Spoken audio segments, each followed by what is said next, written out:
Most retirement advice is about what to buy, what to invest in, how to accumulate more.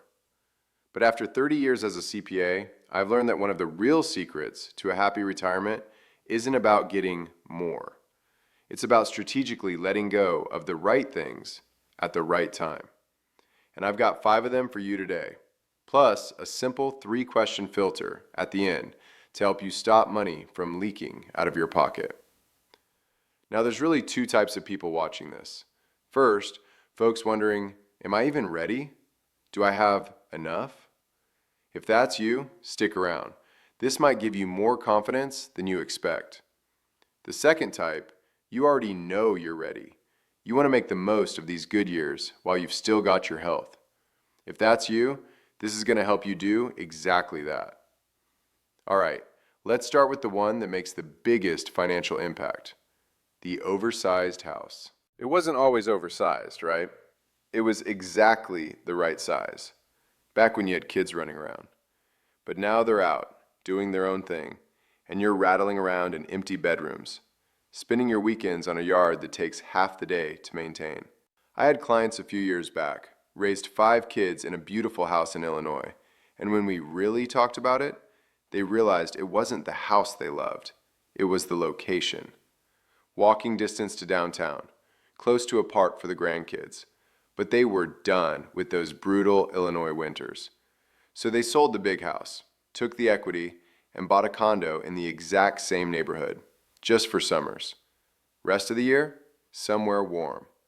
They freed up about $200,000 in equity and cut their annual expenses by around $15,000. And with maintenance and insurance up about 8% this year alone, that gap's only getting wider. Now, for those of you who are new here, I use a shortcut called the Rule of 375. It's a way to see exactly how much nest egg you need to pay for any monthly bill. You just multiply that bill by 375.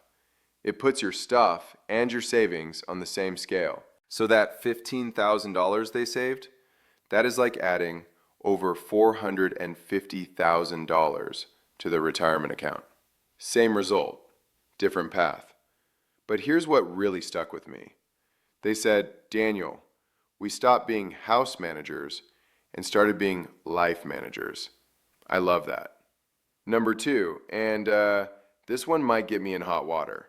It's not selling something, it's stopping something. Financially supporting your adult children at the expense of your own retirement. I know. It goes against every parental instinct we have. But here's the reality. If you're 60 years old, you've got maybe 1,000 weeks of healthy retirement ahead of you. 1,000 weeks. That's it. Your adult kids, they've got decades. I had clients who delayed their retirement by 3 years to help their daughter buy a house. And look, their hearts were in the right place. But with mortgage rates sitting above 6% right now, that's a massive chunk of money. Meanwhile, she could have gotten a conventional loan and built equity over time. Here's how I put it. There's loans for houses, there's loans for cars, there's loans for education, but there's no loan for retirement. You can't borrow those years back. Number 3, expensive toys that have become expensive burdens.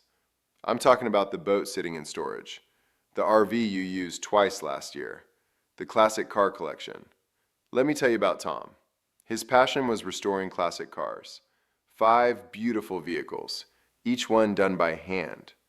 But as retirement approached, those cars were costing him $12,000 a year.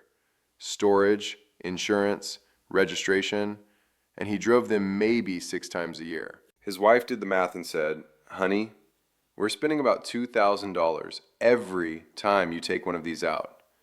And Tom's first reaction? Absolutely not. These are my life's work. And I got it. These weren't just cars to Tom. They were his identity. But over the next year, he found himself going to storage less and less. The cars just sat there, beautiful but unused. And he realized he was keeping them for who he used to be, not who he is now. So he kept his favorite, his first restoration, the one he actually drove, and sold the other 4. Cut his expenses by $9,000. freed up $180,000 in capital, and kept the joy without the burden. Number 4, the second car. If you're married and not commuting anymore, do you really need 2 vehicles? With the average car costing around $12,000 a year to own in 2026, between insurance, maintenance, registration, depreciation, that's real money just sitting in your garage. I know a couple who tested it, pretended they only had 1 car for 2 months. And you know what? It was way easier than they thought. Now they use that money to travel instead. Number 5, and this is the hard one. It's not something you can sell on eBay. Your work identity. I had a client, successful surgeon for 30 years. 6 months into retirement, he told me, I used to be Dr. Michael Miller. Now I'm just Michael Miller. He started volunteering at a free clinic. But really, he was just trying to feel like Dr. Michael again. Clinging to his old identity instead of discovering his new. The breakthrough came when he stopped trying to be Dr. Michael and started exploring who just Michael could become. Woodworking, mentoring young doctors, being Grandpa Michael in ways he never could working 60 hours a week. Here's the truth. Your job title was never who you were. It was just what you did. All right, I promised you a framework. I call it the 2026 Retirement Filter. 3 questions to stop money from leaking out of your pocket. Question 1. The starting from scratch test. If you were beginning your life today, from zero, would you go out and buy this thing right now? Or are you just maintaining a memory instead of owning an asset?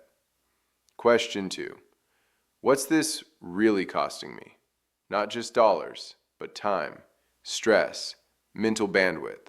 Add it all up. Question 3. The abundance pivot. Instead of asking what you're losing, ask this. What could I do with an extra $500 a month and 3 fewer weekends of chores? Maybe that's a lawn service, so you're not killing your back every Saturday. Maybe it's a trip to see the grandkids twice a year instead of once. And here's a practical tip, the 90-day test. Before you sell anything, live like you already did. Don't use the RV for 90 days. See if you miss it or feel relieved. Most of my clients are shocked by how freeing it feels. Here's what I've learned after 30 years. Retirement isn't about deprivation, it's about optimization. The happiest retirees aren't the ones with the most stuff. They're the ones who learn the difference between what they own and what owns them. Take care of yourselves, and your future selves too.